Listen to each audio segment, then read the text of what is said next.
right, it's 11:30, so we are going to get started. Thank you so much for joining us on the first day of the conference. We're so excited to be here to talk with you all, and just thanks for spending your morning with us and coming to our panel, Beneath the Mask, Autism and Education.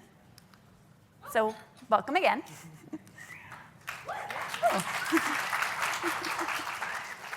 So we will be talking a lot about the importance of setting affirming goals. And so, of course, we need to start off our panel with sharing what our goals are for this talk.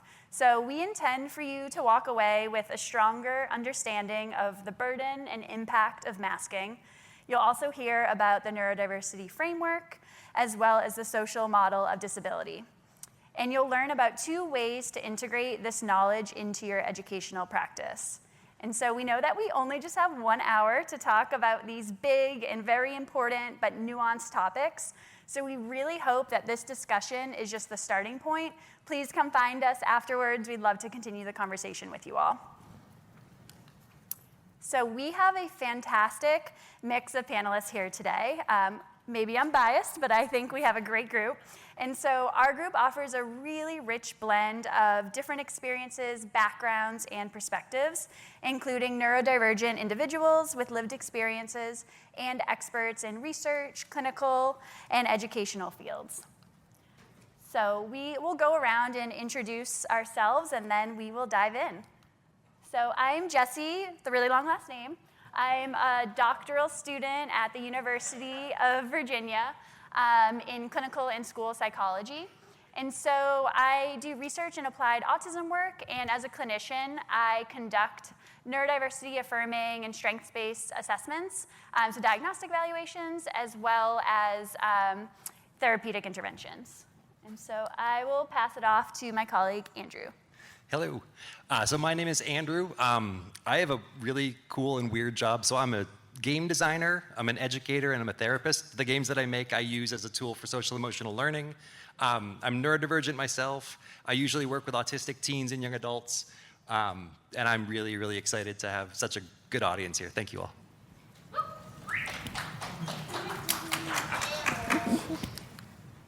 And then over to Grant.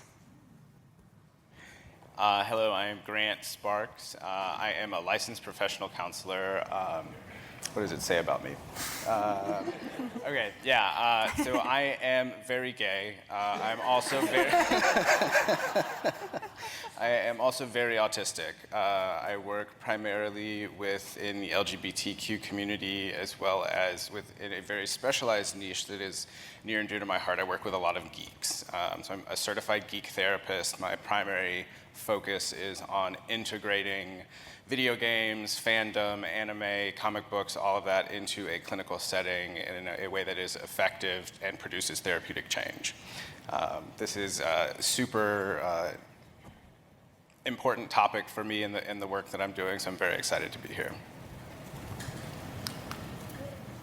Over to Maeve. Okay, I am Maeve Doonan. I have autism and ADHD. I am currently sort of transitioning from high school into college. I had enough credits to graduate high school, but I'm doing a sort of transitionary program. I have spent sort of my whole life in various programs aimed at autistic youths, so I have a lot of lived experience related to that.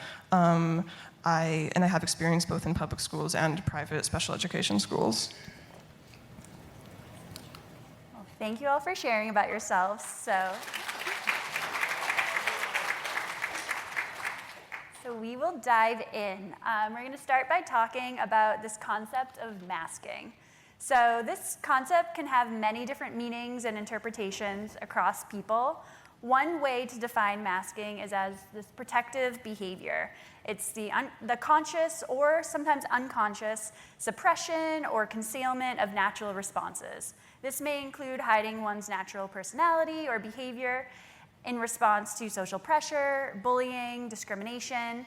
And when people mask, they're really dedicating a lot of their energy, which might already be limited, toward an attempt to fit in or conform to these neurotypical standards.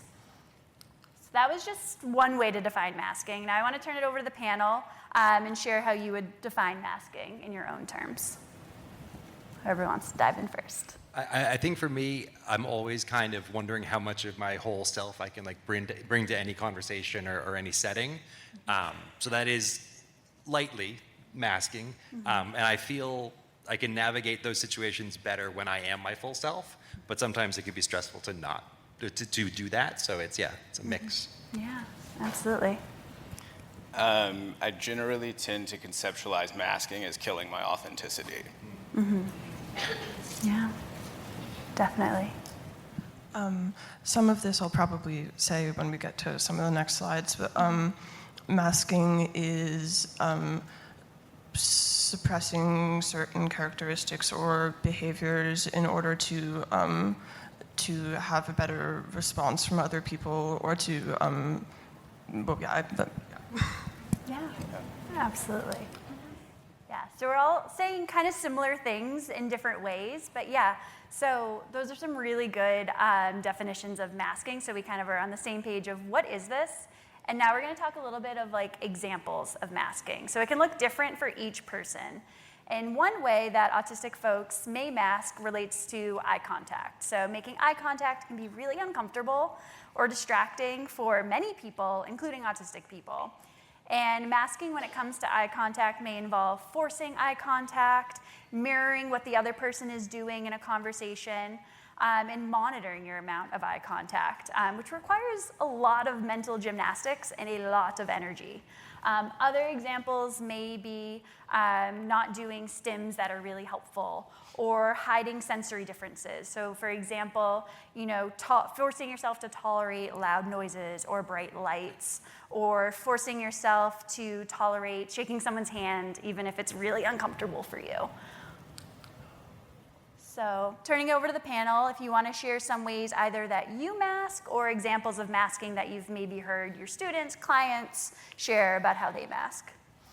I cross my legs and fold my hands together.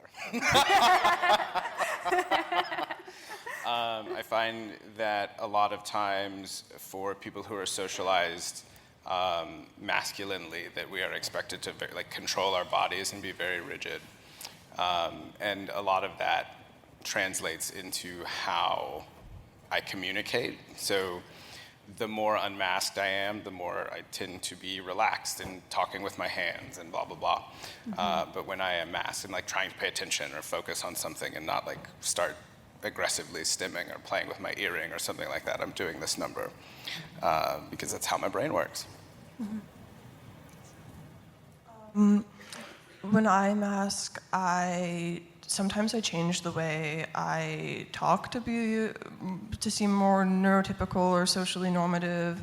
I don't engage in certain self-stimulatory behaviors, such as certain movements or sounds that I might make that I find soothing. I don't talk as in depth about my interests as I might otherwise do. Hey, Dad. Thank you all for sharing. So we've defined and provided some examples of masking. And so clearly this can be draining and it can be really challenging. So it begs the question of, well, why do people mask? So neurodivergent folks encounter many pressures to mask in their daily life. So in the world that we currently live in, fortunately, many people considered neurotypical kind of have this certain set of standards in their mind of this correct way to behave, or correct way to act.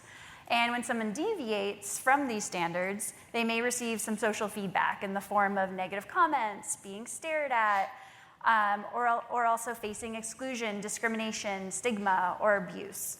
And so therefore, many autistic folks shared that they mask their authentic selves in order to feel safe, or to decrease experiences of discrimination, or to manage impressions that other people may make of them, or attempt to fit in, feel accepted by others. So people also might mask some of their autistic characteristics if they're on a job interview or in the workplace. And so also want to turn to the panel of why and where do you mask, or when and where do you mask, and why do you mask? So I don't find myself masking too much. I think it's pretty natural for me to align myself with societal demands, but sometimes I'll walk into settings that are like every single person is wearing a business suit, or like there's just these settings where I feel like I'm going to stand out. And I'll modify how I talk. I will sit more still. I won't pace in the back of the room. But I'm actively trying to get rid of that impulse and show up as myself to even in those settings. Definitely. That's great to hear, kind of like this not masking or even unmasking that we'll talk about in a little bit as well. In the special education settings that I find myself in nowadays, I don't mask very much, but in other settings that I find myself in, I mask because I don't think people would understand or accept why I'm behaving or existing in a certain way, and it could lead to uncomfortable interactions or judgment, and it helps me get by. I tend to notice that like my masking behavior is directly correlated to my level of anxiety in a situation. So if I'm somewhere new or I'm interacting with people that I've never met before, especially if they're people that I feel I need to make an impression with or I need to make a connection with, the impulse to mask is there. The like honest answer to that question of like when is like never.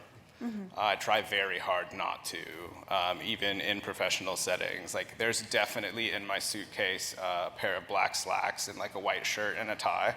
And I was like, no, because that is just kind of counterintuitive to that idea of unmasking that we are trying to embrace. Yeah, I would say because you carry yourself that way, I've seen you just make such quick, natural connections with other neurodivergent people. Just, the authenticity allows that connection to happen. And yeah, I think it's awesome. No one has ever looked at me and wondered if I'm a safe person to talk to, like in any category. Absolutely. Oops.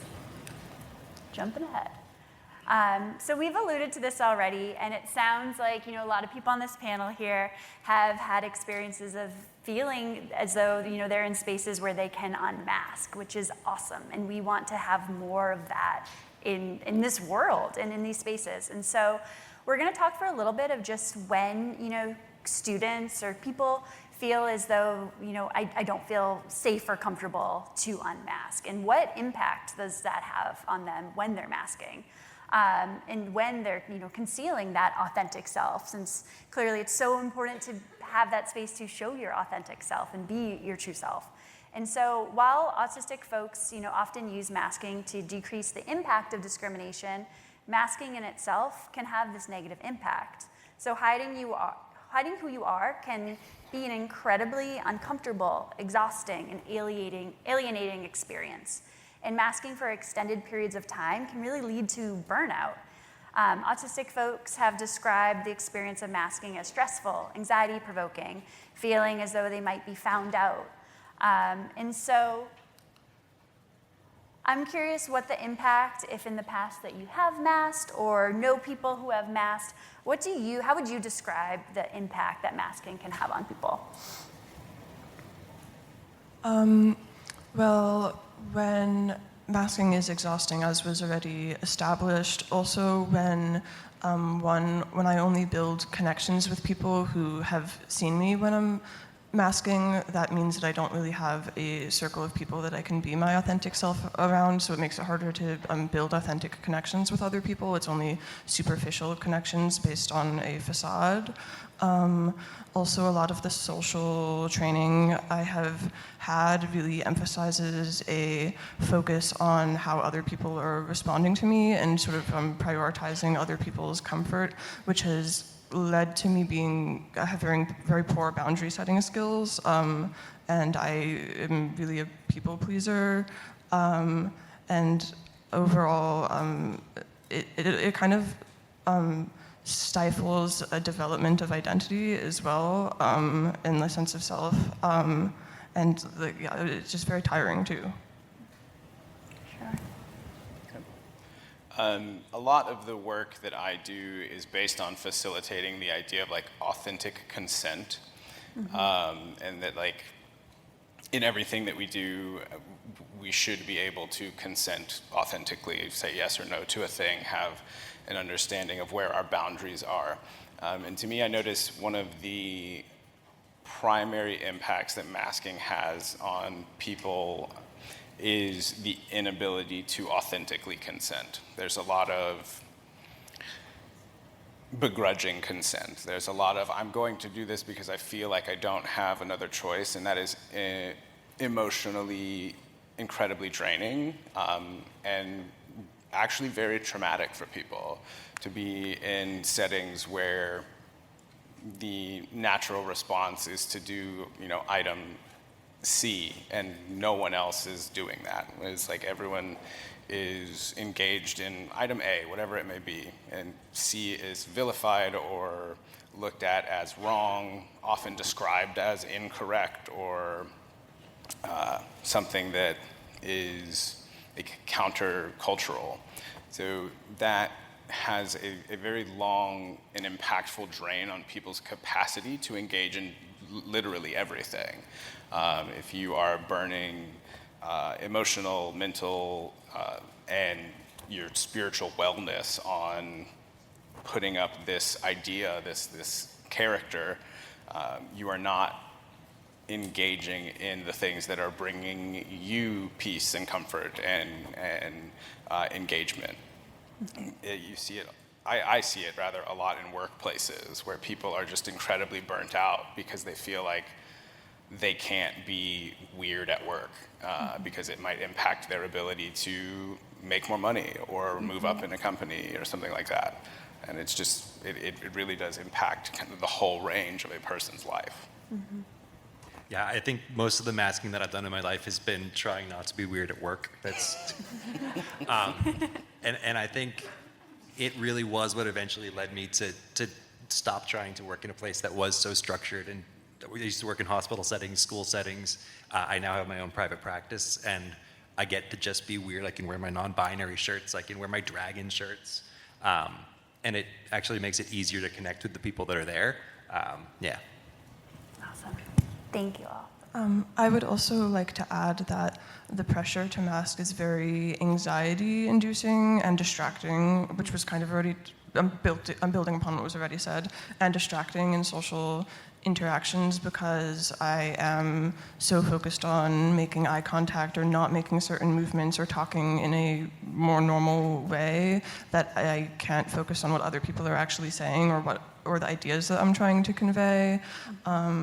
And also the pressure to mask that is put onto people by certain social trainings, I think sort of instills an idea that there's something wrong with people or that there's something wrong with the way they are.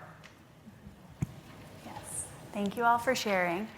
And I wanted to follow up Grant in thinking about the impact of masking and also long-term impact.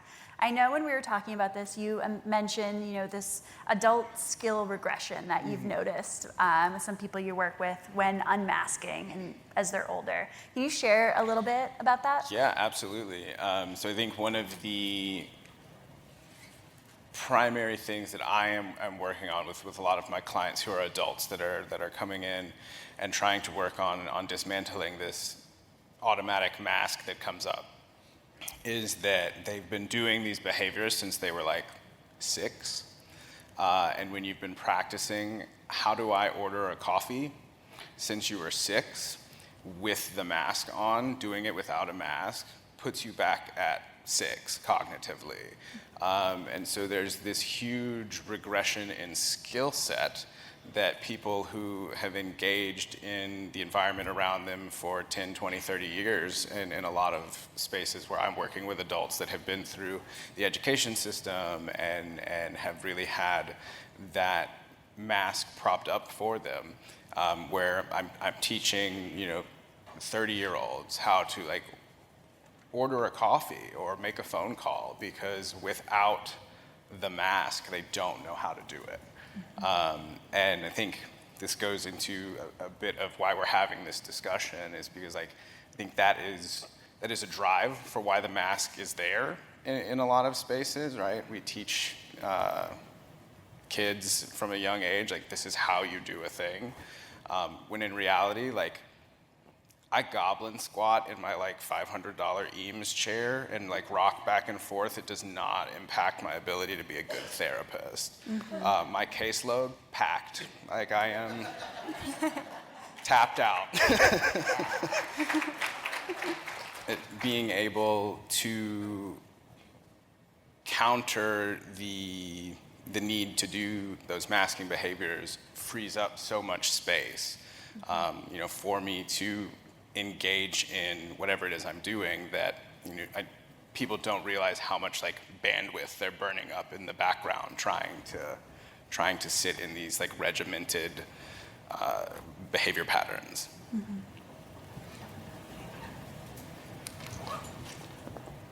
And so just a little bit more on this, and then we're going to kind of move into a little bit of like, what can we do? So thinking in the long term, we've all alluded to this a bit already, but masking can have negative impacts on mental health. So I know Maeve mentioned it can be really anxious provoking in the moment of you're distracted, you're thinking of all these other things you need to do instead of focusing on the thing that you're doing. And so constantly concealing who you are, your authentic characteristics, can really get in the way also of forming your identity, understanding your true self, and building those authentic social connections. And the exhaustion of masking is associated with higher rates of anxiety and depression, and has been identified as a predictor of suicidality among autistic adults. And we say all this not to be doom and gloom, but to really underpin how incredibly important it is for us as educators, researchers, clinicians, self-advocates, to really take action and make systemic change. And so moving into what can we do? So steps for enacting change involve working to remove stigma associated with differences in behaviors and ways of being, creating new social contracts in our spaces, and identifying and disrupting systems that encourage and perpetuate masking.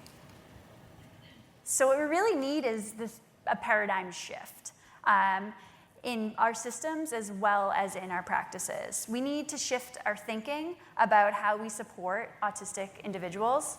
And two frameworks that are sort of at the forefront of the shift are the neurodiversity framework and the social model of disability, which really align with one another.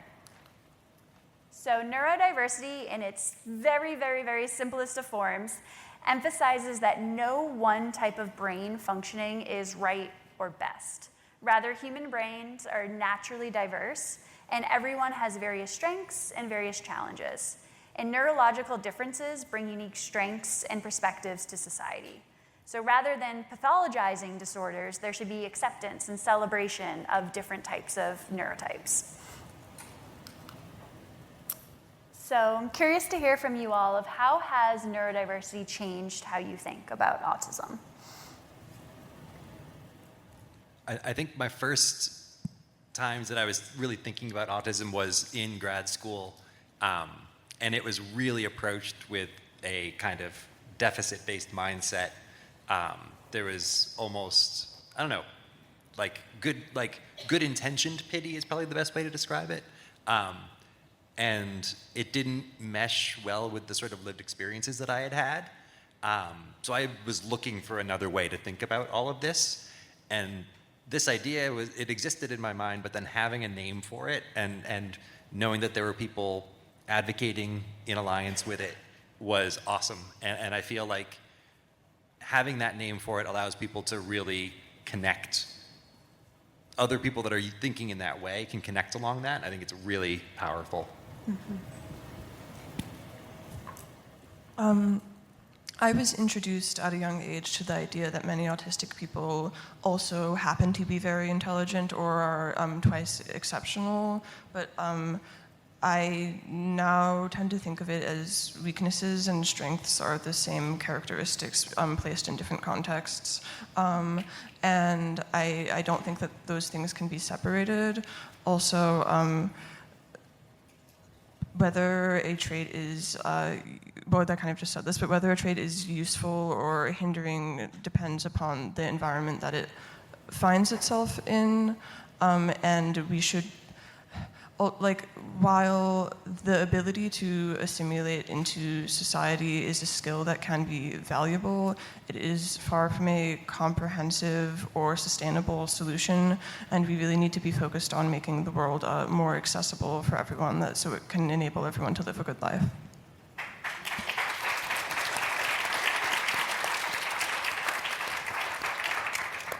That was so eloquently put. Thank you, Maeve. Yeah, that. Yeah.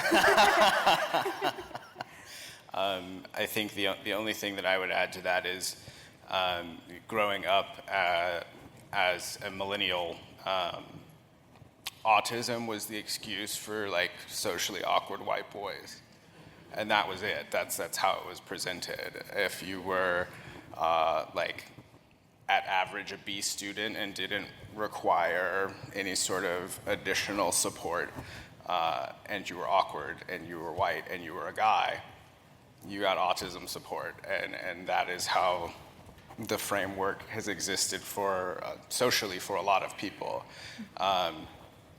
If anyone in here is familiar with the like generative AI mid-journey, which is not awesome, but if you type in autistic person, in almost I think it's 98% of the images that are generated are a like roughly 20-year-old white guy with like bottleneck glasses and like a disheveled brown hair, and like thousands and thousands of iterations of the generative AI art, and it is just really pervasive that is the concept for so many people of what autism is. And the neurodiversity framework really integrates this concept that actually brains are different, just like every other element of human being.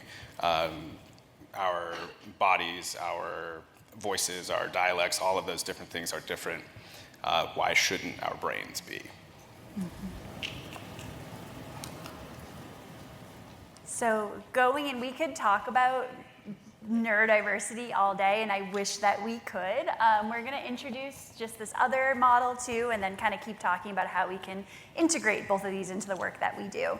And so in thinking of the social model, we kind of have to backstep for a second and think about this traditional medical model. And we won't stay on this for too long. But this traditional model asserts that disability results from a person's physical or mental limitations. It focuses really on the deficits, on the impairments. And then solutions, interventions, focus on the changes that the individual needs to make. In contrast, the social model of disability is viewed as a difference. It's the environmental, the societal, the attitudinal barriers that really prevent people from fully participating, not their individual differences. And so interventions take into account changes that need to be made, as Maeve said earlier, in one's environment, not within a person. And so a person's neurotype is not inherently disabling. Rather, the environment, the social expectations, the lack of accessibility is what's creating the barriers for them. And so the social model of understanding autism emphasizes that many challenges faced by autistic folks comes from living in a world that's really designed for neurotypical people. And so the focus should be on universal design and societal changes to cultivate a more inclusive environment. And so how would you all say the social model has changed how you each think about disability? So yeah, I would love to jump in here because we have, I think, a perfect example in this room. We have interpreters for deaf people, and if that's not something you're aware of, it's not something you're going to like inherently pay attention to. Mm-hmm. But the reality is there are people in this room that are benefiting from that, and they don't have to make a big deal about it. They don't have to feel isolated. They can participate because more likely than not, they wouldn't be here if they could not consume what we were producing. And that is the goal of the social model of disability, is to integrate those accommodations that don't provide any deficit for people that don't benefit from them, but actually provide a wealth of experience for people and a structure that is systemically more conducive and sustainable for everyone. I remember growing up, the most palpable disability that I had was being colorblind, and it was very impactful in my life. As I was learning to drive, red and green looked the same. It was difficult sometimes to go through the stoplights the right way. And when I started hearing about the social model of disability, it was like this revelatory moment that like, actually everything should be made to accommodate this. Like, it's very strange that the only cue on some of these stoplights is the color. Or I play a bunch of board games and they have a red and green that are indistinguishable from each other. And I stopped feeling disabled, and I felt disabled by the experience. Yeah, I mean, being colorblind is hard, but it doesn't need to be hard in most settings. Mm-hmm. Absolutely. I kind of already said what I would say about this, but it applies also to physical characteristics. I don't, like, whether something, the world should be made so that everyone can have equal access to life. Definitely. You're just dropping bombs, Maeve. And so in kind of shifting the way that we think, it requires goals and interventions that align with these paradigm shifts. And so 2 ways for us as educators are to think about goals that embrace that different cultures have different norms. And 2, we should be thinking about interest-aligned learning activities that really meet individuals' intrinsic goals. So in thinking about kind of where we can have impact and where we can really start rethinking and making some structural changes, a place that we can have impact is in schools. And so, as I'm sure everyone in the room is aware of, individual educational programs, IEPs, have the purpose of supporting students in reaching their goals. IEP goals, however, are often created from a neurotypical-centric lens and really reflect this broad societal pressure that we've been talking about to conform to neurotypical standards and norms.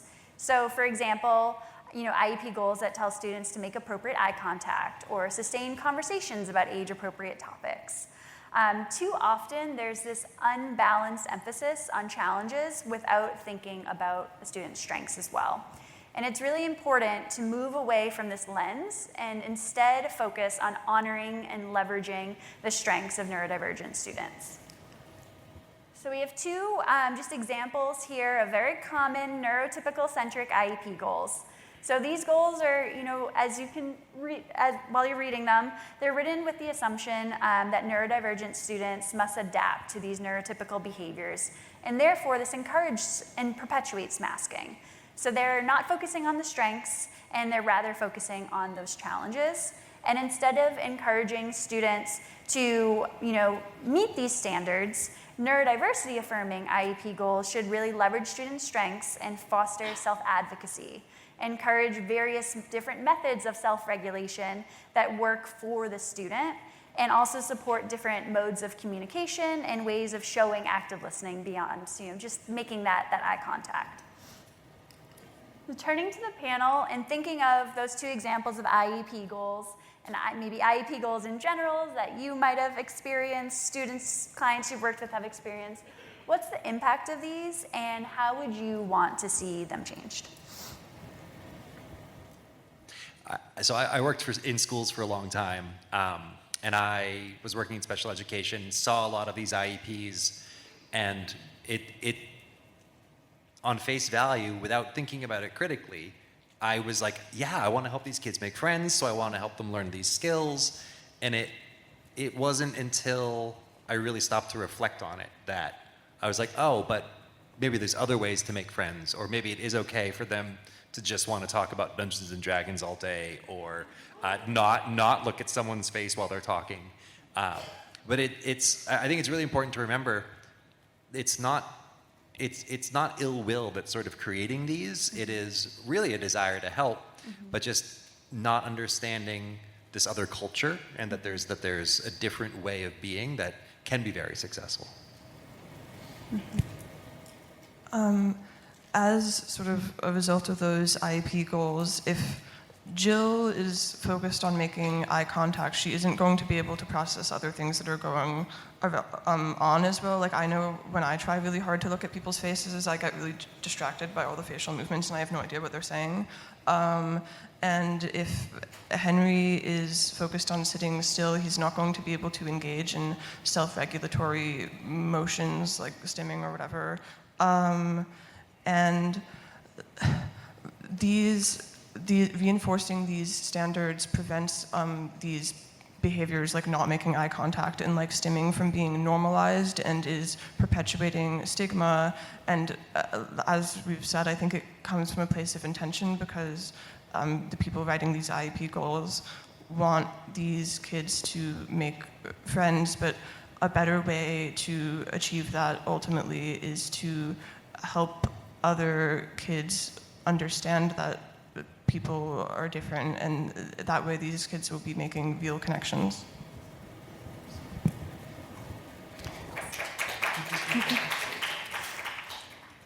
I was the kid growing up that like bounces his leg so aggressively under the desk that it causes a problem. And if someone had taught me how to like shake my leg like this, or like play with my hand under my desk instead of trying to keep my leg on the ground, I would have been able to pay attention in math and worry about the dysgraphia that was occurring. That was the reason I had a C in math and A's in everything else. And I think with this model we are talking about shifting to focusing on the very natural responses that autistic people's nervous systems are having, and figuring out how to integrate those is significantly more effective as a way to individualize an education plan. Like, it's not going to impact little Timmy if they stand up in the back of the class instead of sit at the desk because they've gotten overwhelmed by the fluorescent lights. It does impact the whole class if you make a big deal out of it every time Timmy needs to stand up. And like that is, I think, one of the primary focuses of this shift is looking at how we lean into the strengths that are occurring, rather than trying to force what we feel is like correct. Absolutely. And to kind of bring all that together, exactly. People writing IEPs, it's good-willed, right? And it's trying to support individuals in achieving success. But it's important to think about, well, what does success look like? And making sure we're not imposing our idea of success on the students. And being flexible, using their strengths, and also thinking about the environment too. And making sure that these goals and what we're doing to support them in reaching these goals are also we're not just focusing on we need to boost the skills, we also need to address the environmental and societal barriers that are also getting in the way of them fully participating. Absolutely. So I just thinking about the environment, my kiddo is here with me today, and she's in an elementary school that really leans into all of this. They appreciate difference. It's just they have a beautiful curriculum really focused on diversity and all of these things. And it's amazing to see her class go in and volunteer in her classroom and see what it looks like for people to just feel this way and then see people in this way. And they really do. And I worry sometimes that life is going to eventually change them. But for right now, this little culture that they formed at this school is amazing. It's really, really amazing to see what it can look like when there is just acceptance. Awesome. Yeah. And so this was alluded to a little bit earlier with kind of social interventions. And so in the interest of time, I'll speed through my boring spiel with the slides so we can let the panelists share their experiences and their thoughts. So another way that we can really integrate this way of thinking is within the interventions that we're doing. And so often skills, including social skills, are taught in lessons that are primarily didactic in nature. And so traditionally, social skills teaching has focused on supporting autistic students to learn how to interact and communicate in the same way that neurotypical people do. And so this may include teaching rote skills on how to make eye contact, greet other kids appropriately. But this type of didactic teaching, especially on its own, does not often translate or generalize to real-life contexts and situations. And these interventions can also have this unintended impact of leaving students feeling as if they're doing something wrong, or that they're broken, or that they're just messing up by not conforming to these kind of arbitrary neurotypical standards and social rules. And so I would love anyone to share their experiences with didactic social interventions, or again, if they've worked with clients, students who've engaged in these interventions, and what that's been like for you and maybe the impact.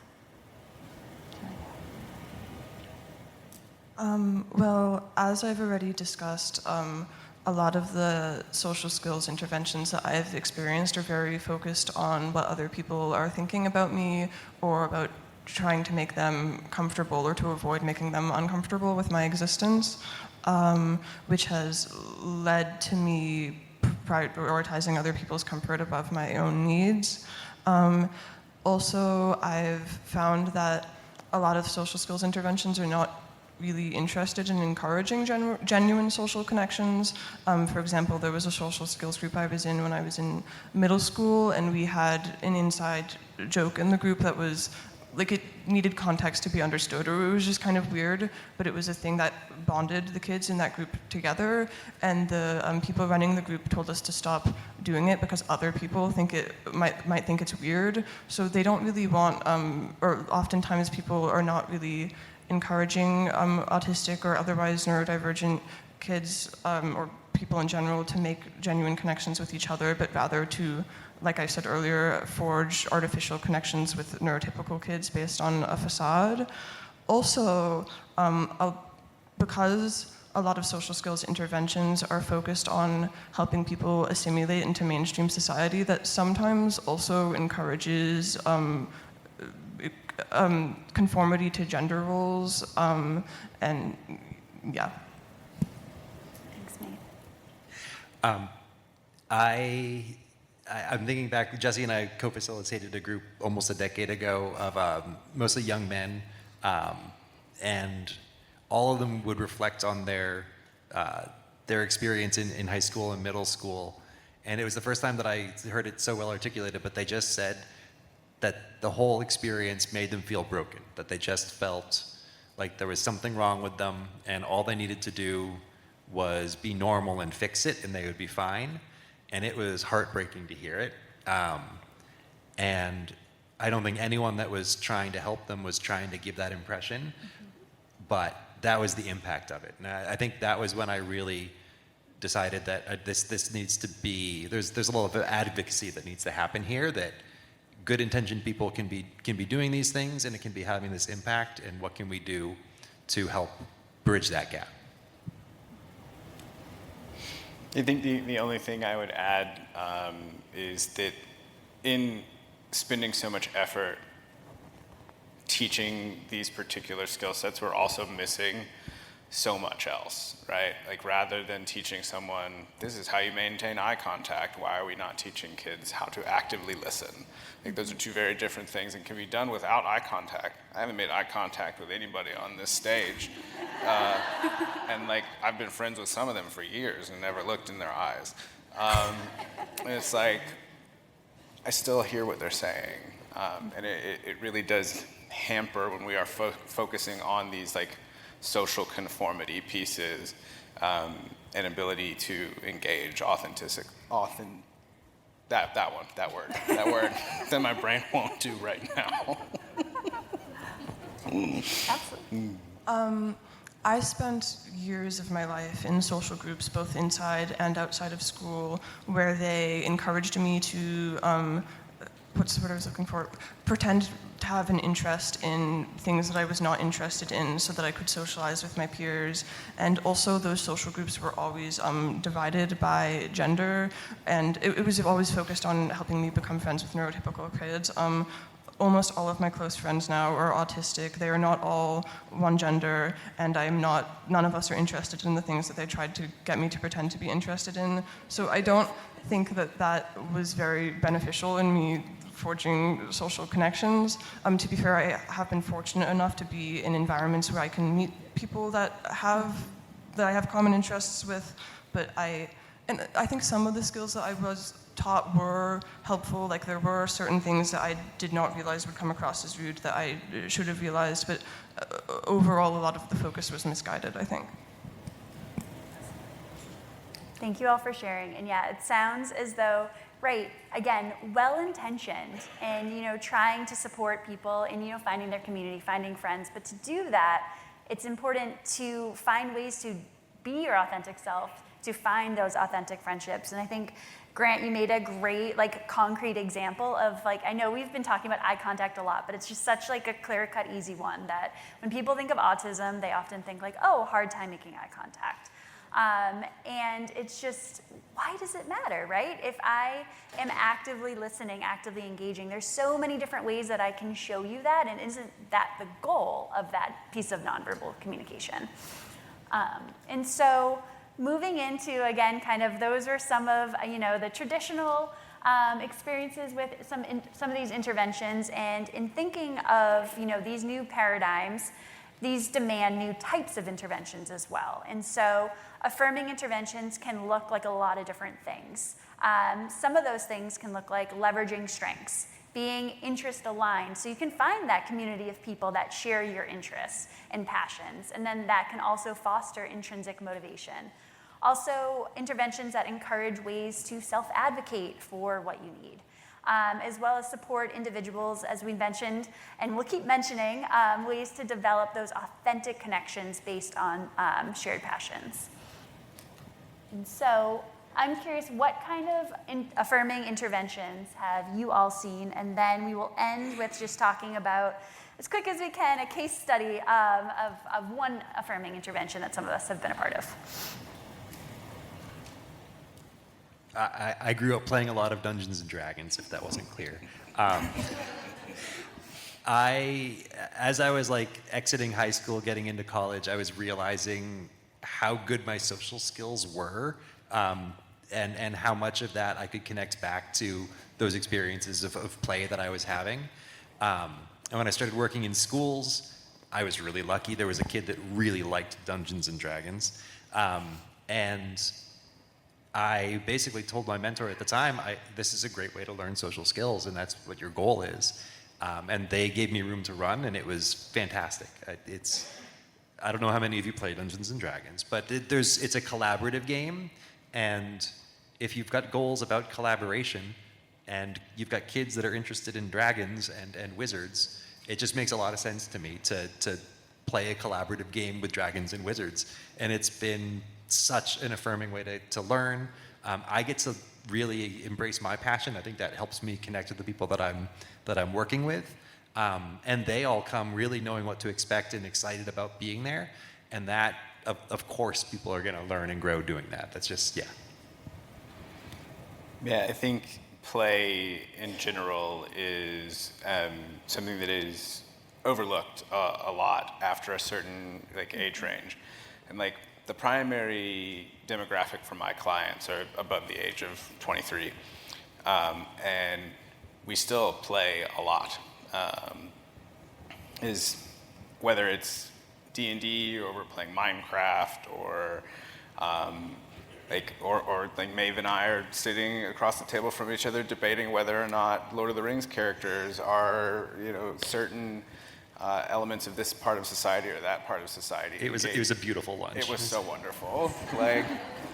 That's how you know. If they know what the Silmarillion is.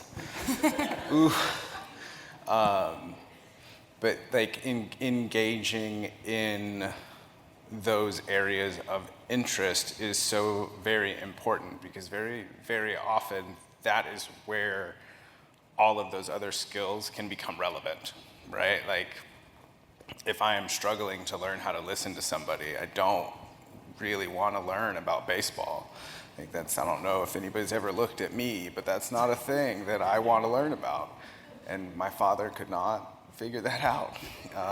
But when we started talking about Halo, it was done. I could comprehend that.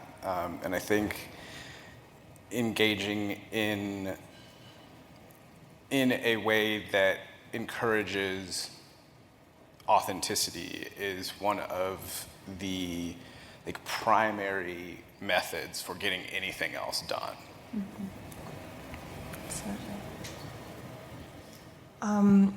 Some of the more affirming social interventions I've been in focus on guiding people through sort of spontaneous and authentic interactions rather than telling people to interact with each other in a certain way. Yeah, something we've found in our work and just kind of anecdotally as well is exactly what Maeve mentioned, of kind of like some of that experiential learning too, of being in these authentic situations and maybe having like a little bit of social coaching, or after an experience being able to debrief of like what went well, what didn't, what can we try next time, as opposed to here's the list of things that you should do and now go do it in the standard way. So thank you all for sharing those. And so based off of what Andrew mentioned, we're going to talk briefly about one example of an affirming intervention that really aligns with student strengths and interests. So as we've kind of all mentioned a little bit, games and play can be so helpful in so many different ways. And so tabletop role-playing games is one way that we found can really can help teach and learn skills related to communication, collaborating, teamwork, you name it, and it can probably teach it. And so our panelist, Andrew Harris, as he alluded to earlier, he developed a game called Guild Chronicles that invites players into this fantasy world, and together they go on quests and they take on monsters, all while receiving some social coaching. And so we recently conducted a pilot study of this intervention. And so it was an 8-week study, 9 participants, all online on Discord. And so we went through this story with Andrew as the storyteller. So in that, he was able to lead the story while also kind of navigate and set up specific adventures and tasks that would really address the individual goals of everyone in the group. So it could be really tailored. And so what we found in this study was a small pilot study, preliminary results, but found there was an increase in social skills as well as a decrease in feelings of loneliness. But really importantly, we did qualitative interviews with each of the teens that participated, and they shared that they were really motivated to come to the group each week. It really tapped into their intrinsic motivation, and they were able to learn all these skills, but then they were like, but wait, I didn't realize that we were learning things in the moment. We were coming and playing this game and having fun, but now I feel more confident going up to people in school. I feel more confident asking people to share contact information or talk to them about my areas of interest. And they also felt accepted by this group of people who all had these shared interests, which I think just speaks to the volume and how important it is to have these spaces where you can connect with people, where you can nerd out about the things that you love and they love it too, and that just really kind of meets teens where they are. And so it doesn't have to be dragons and monsters. It can be kind of any interest that you find yourself working with, groups of kids, teens, adults who all have this interest, supporting them and kind of finding a space where they can bring their authentic selves and get to know other people who share those passions. Oh, and I didn't move that, but yes. And so just kind of some takeaways of our talk today. I know we kind of moved around and talked about a lot of different topics, but kind of some things, if you can walk away with just a few, is that we urge everyone to really question the goals that we have for students. and ensure that we're not imposing our own ideas of success and what that should look like onto them, and ensure that we're providing and cultivating safe spaces where students can unmask and really show up as their authentic selves. And I'll just pause, and we did good on time, and so if panelists have any other takeaways they want to share, or have maybe time for a couple questions. I think I see one question up in the back. Oh, So we've got a microphone midway. So yeah, if you guys want to come up and ask a couple of questions. Also, thank you for everyone that stayed. I know we've got a tight schedule, so if you need to sneak out, please sneak out. You guys are an amazing audience. Thank you all for coming. Thank you. I don't know if this is on or not, and it's kind of tall. Speaking of accessibility. Thank you.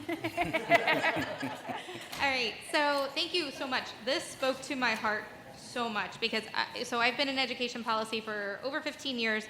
I've started my career in the classroom, but more importantly, I'm the mom of an 8-year-old who was just diagnosed with ADHD and autism. Mm-hmm. She is a firebrand, and I love her to pieces. I'm curious, because I have thought about this through the educator standpoint, but from a parental standpoint. Truthfully, there were so many things that you all said that just, we're about to go into an IEP meeting. We're about to think about all of these things.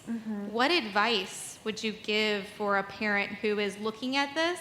And truthfully, I don't want to screw up my kid, right? I want all of the things you all talked about, I want them to be true for her. So thank you. Absolutely. I think the first thing that jumps to my mind, I think even if the message isn't clear across all settings, if every day your child comes home, you're talking to them, and they know that who they are is amazing, and that the diversity that they bring to their culture is fantastic, I think that can overwhelm a lot of the other noise that's out there. I would encourage you to, if you see a goal that feels weird, push back, and I'm not ready to sign this, and kind of keep advocating. And I think it's unfortunate, but it's often, I think, going to be parents that are going to have to be the ones being pushy here, and that means parents need to be educated and involved. It's a big ask, but I do think they have a really important voice in getting some kind of change. I would throw one thing in there. I love fighting with administrators. It's one of my favorite things to do because I have just as much systemic power as they do. So if you find an autism affirming clinician that resonates with you and your child, they can come with you to that meeting. I have written so many of the goals for clients' IEP plans and 504 plans. It's and you're gonna do them because my aunt works for the superintendent of the state, so I will call her. But finding people that are willing to fight those fights with you, I think is really important. Absolutely. I'm not going to point out my mother without her permission, but I think you should talk to her. She's my hero, and she knows a lot about this.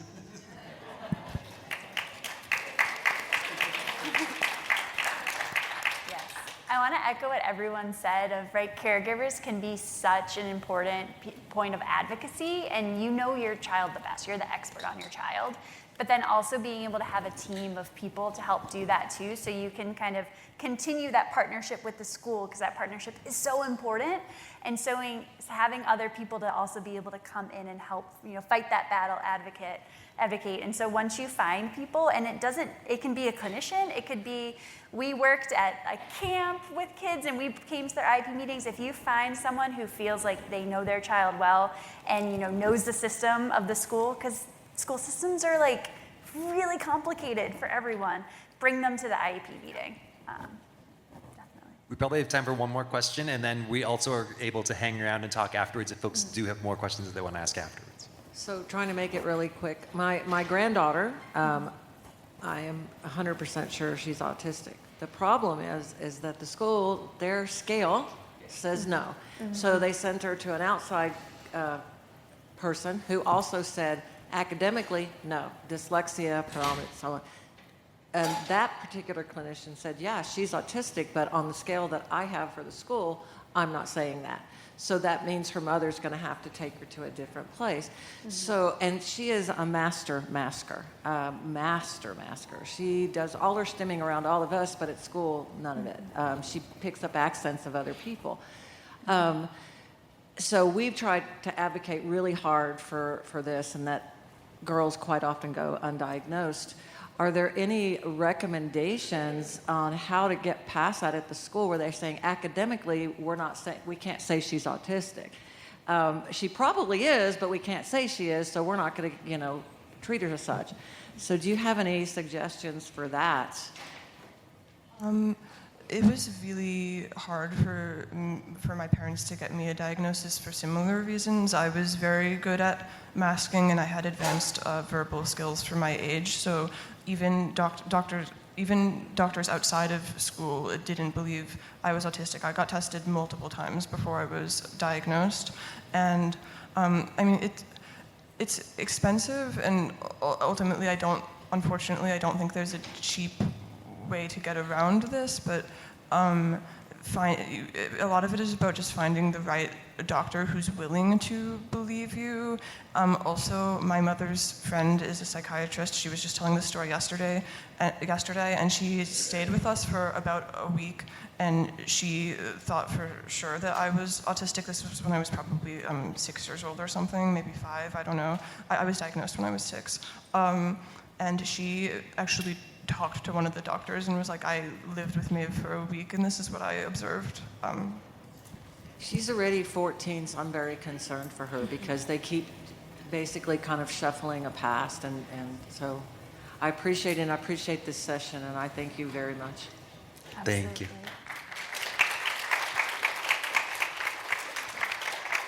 Thank you all for coming. Have an amazing convention, everybody.